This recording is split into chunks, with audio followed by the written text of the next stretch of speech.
মাহে রমজান চলছে। রমজানের পরেও তো মানুষের অনেক কাজ থাকে। আমি আসলে সকাল সকালই বের হয়ে গেছি। সন্ধ্যার পর হাসব্যান্ড ছাড়া বের হওয়া মার্কেটে যায় না। আমার হাসব্যান্ড অ্যালাউ করে না। বলে যে, "রাত্রেবেলা দরকার কি? যা করা দিনের বেলা করবা।" কিন্তু রোজার মাস জানেনই তো সারাদিনই অনেক ঝামেলা থাকে। আসসালামু আলাইকুম। নিশ্চয়ই আল্লাহর রহমতে সবাই অনেক ভালো আছেন। আমি আল্লাহর রহমতে ভালো আছি। তো আমি একটু আসছিলাম আমার আব্বা-আম্মার জন্য ঈদের শপিং করতে। তো কেনাকাটা করতে এসে আমি একটু ইয়ালোতে ঢুকেছি। দেখলাম যে এখানে কী কাপড়-চোপড় আছে। আমার নিজের জন্য, মেয়ের জন্য কিনবো। তো আসলে ইয়ালোর কাপড়গুলোর এখন এত প্রাইস হয়ে গেছে, মানে ওটা টাচ করা যায় না। সিম্পল লোনের থ্রি পিসগুলাই এখন অনেক 7,000 8,000, একটু এই যে অরেঞ্জ কালারটা একটু কাজ করা, এগুলা হচ্ছে 10,000 11-12,000 টাকা। এত দাম। আর এই যে সবুজ ড্রেস এরকমই 9,000 10,000, মানে একটু এমব্রয়ডারি থাকলেই সেগুলো 9 10 এরকম। তো আমি দেখে আসলে আর দেখিনি বেশিটা, কারণ এত হাই রেঞ্জ দিয়ে আসলে এসব কটন থ্রি পিস কেনার মতো মানে সামর্থ্য থাকলেও কিনা আসলে ঠিক না, এগুলো অপচয়ের মধ্যেই পড়ে। পার্টি ড্রেস কিনবো, সেটা আমি ওরকমই ড্রেস হতে হবে আমার আমার সেন্সে, যেটা পরে আমি কোনো প্রোগ্রামে যেতে পারি, অনুষ্ঠানে যেতে পারি। এই ধরনের সুতি এমব্রয়ডারি করা কাজগুলো আপনি কিছু ফ্রেন্ড অ্যান্ড ফ্যামিলি নিয়ে হ্যাং আউটের জন্য আপনি পরতে পারবেন, কিন্তু কোনো ওই ধরনের কোনো প্রোগ্রামে, ইভেন কি ছোটোখাটো প্রোগ্রামেও ওইভাবে পরা যায় না। তো আমি এমনি এক কালারে এখানে প্যান্টও পাওয়া যায়, সেটাও দেখছিলাম। এই কালারটা আমার একটা প্যান্টের দরকার, কিন্তু সেই প্যান্টেরও অনেক দাম। একটা সিঙ্গেল প্যান্ট দেখা যায় 2500 2600 এরকম দাম। তো এই জন্য আর কি আমি আর এই প্যান্টটাও আর নিলাম না। যদি প্রাইসটা আমার রেঞ্জের মধ্যে থাকতো হয়তো এই প্যান্টটা নিতাম, কারণ এই কালারটার প্যান্টটা আমার একটু দরকার ছিল। তো যাই হোক, যে ধরনের প্যান্ট আসলে কাটিংটাই আসলে মেইন। এইসব জায়গার ব্র্যান্ডের দোকানের কাপড়গুলো আপনি যখন দেখবেন তখন মনে হবে যে এত এক্সপেন্সিভ। তো এটার এক্সপেন্সিভ হওয়ার একমাত্র কারণ হচ্ছে এটার মেড প্রসেসটা। হ্যাঁ, যেভাবে এরা কাটিং করে, স্টিচিং করে, পরলেই একটা আলাদা সৌন্দর্য আসে, মানে আপনার ফিগারে খুব সুন্দর করে সেট হয়, দেখতে খুব এলিগ্যান্ট লাগে। কিন্তু এমনি যদি আপনি কাপড়ের কথা ধরেন, তারপর ধরেন এমব্রয়ডারি, ওইভাবে কারুকার্য, ওইভাবে যদি চিন্তা করেন, তাহলে আপনার কাছে অনেক বেশি হাই প্রাইস মনে হয়।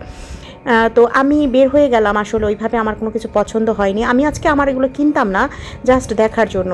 তো এই মার্কেটটা হচ্ছে বেলি রোডের।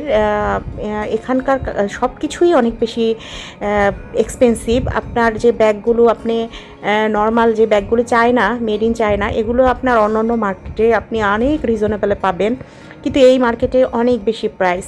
তো আমি এইসব জিনিসগুলো কখনো এইসব মার্কেট থেকে আসলে কিনি না।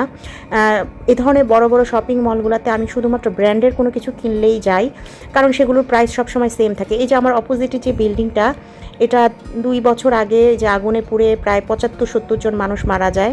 সো এটা এখনও এইভাবে আন্ডার কনস্ট্রাকশন, মানে কিছুই হয়নি, এভাবেই ঘেরা দিয়ে পুলিশ লিখে রেখে দিয়েছে যে যাওয়া যাবে না, কিন্তু এমনি কোনো সতর্কবার্তা দিয়ে আটকে রেখেছে। এমনি কোনো কনস্ট্রাকশন বা এটাকে কিছুই করা হচ্ছে না, ভেঙেও ফেলা হচ্ছে না। তো আমি যে জন্য এসেছিলাম, আসলে আমি এসেছিলাম আমার বাবার জন্য একটা প্যান্ট আর একটা শার্ট কিনতে, জেন্টাল পার্ক থেকে।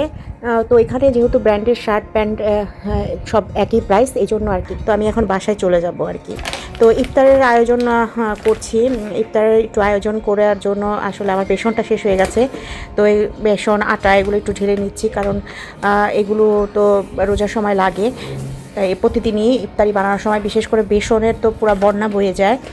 প্রায় অনেক কেজি যে বেসন আমার লাগে, 1 কেজি বেসনে দেখা যায় 1 সপ্তাহ যায় না, শেষ হয়ে যায়।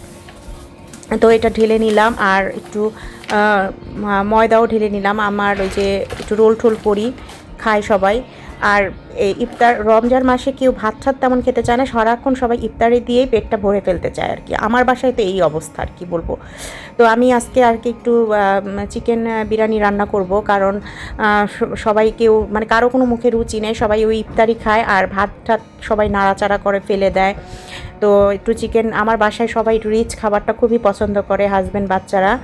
তো এখন কি রান্না করব আসলে আমি চিন্তা করেও পাই না। এই রোজার মাস কেউ ঝোল তরকারি খেতে চায় না, মাছের তরকারি খেতে চায় না, ভাজি শাকসবজিও খেতে চায় না। আমি আসলে চিন্তা করে পাই না। ইফতারে ঠিক আছে, একটা আমাদের বাঙালি কালচারে আমরা যেরকম সবাই খাই ওরকমই করি, কিন্তু এই রান্নাটা আমি কি করব আসলে আমি বুঝে উঠতে পারি না। তো এখন একটু চিকেন, এই জন্য বিরিয়ানি চিকেনটা আলাদা করে না রান্না করে ভাবলাম একটু চিকেন বিরিয়ানির মতো করে ফেলি, তো সেটাই করলাম আর কি।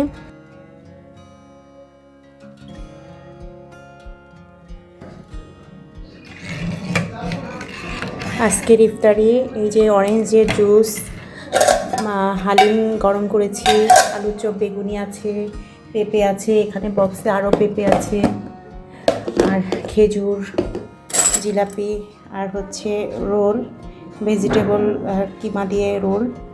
এই খুব সিম্পল ইফতার, খুব বেশি না।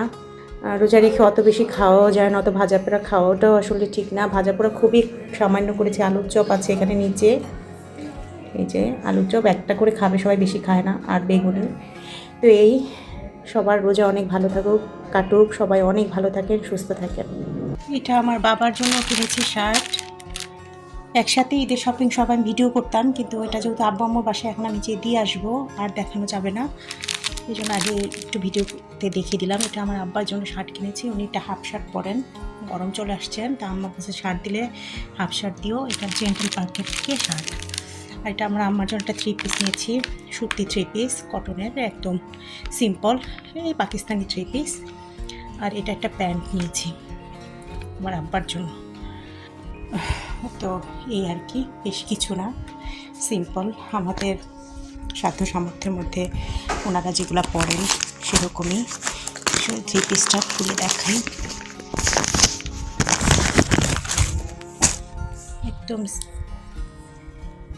পাকিস্তানি, একদম অরিজিনাল কটন পাকিস্তানি, কিন্তু বাংলাদেশি না।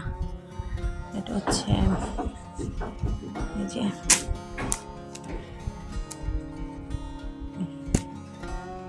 ওনাতে নামও আছে।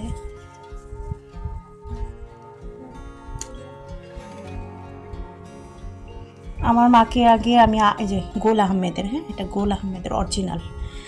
আমি আগে আমার মাকে আরং, তারপর বিভিন্ন বুটিক্স থেকে 3 পিস দিতাম, কিন্তু আমার মা ওগুলো আসলে পরেন না বলতে উনি আসলে রেগুলার পরেন না, বেসিসে পরেন না, ওগুলো ওনার নাকি কমফোর্টেবল লাগে না, দেখা যায় ফেলেই রাখেন।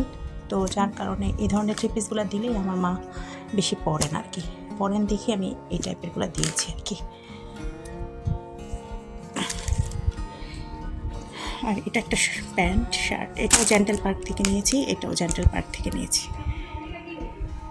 আর এটা হচ্ছে আমার মায়ের একটা কাগজপত্রের ফাইল আমার কাছে ছিল, ওটা আজকে দিয়ে আসবো। এই যে আমি রেডি হয়ে গেছি, এখন মার বাসায় যাবো। যে ব্যাগ,